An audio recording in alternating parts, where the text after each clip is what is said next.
സാമ്പി പറഞ്ഞതുപോലെ തന്നെ നമ്മൾ ഏഴുംവയലിൽ ഓഫ് റോഡ് റേസിംഗ് മത്സരം കാണാനാണ് പോയത്. നമ്മൾ ഉച്ചക്കാന്ന് ഇവിടുന്ന് പോന്ന് ഫുൾ തിരക്കായിരുന്നു, വണ്ടി പാർക്ക് ചെയ്യാൻ പോലും സ്ഥലം ഉണ്ടായിട്ട്. എന്നിട്ട് നമ്മൾ പോയ സ്ഥിതിക്ക് ഓരോ ഐസ്ക്രീമും തൊട്ട് തന്നെ തുടങ്ങാം. ഐസ്ക്രീമും തോന്നുന്നു നമ്മൾ റേസിങ് കാണാൻ നിന്നു. ഫുൾ വെയിലായിരുന്നു, അട്ടപ്പൊരി വെയിൽ. ആ വെയിലും കൊണ്ടവിടെ നിൽക്കുമ്പോഴേക്കും അത് ആ വണ്ടി വന്നു, ജീപ്പ് ഒരു തിരിക്കൽ. ആടുന്ന് ആ പൊടി തെച്ച് നമ്മൾ തിന്നു.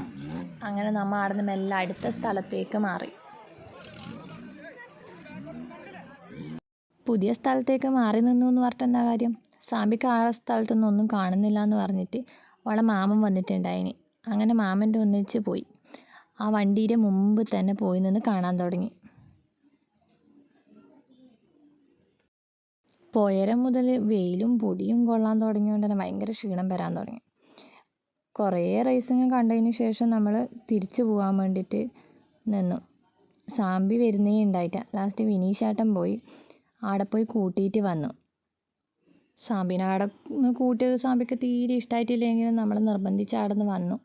ഒരു പുല്ലുമുട്ടായും കൂടെ വാങ്ങിക്കൊടുത്തിട്ട് നമ്മൾ ഇന്നത്തെ യാത്ര അവസാനിപ്പിച്ചു.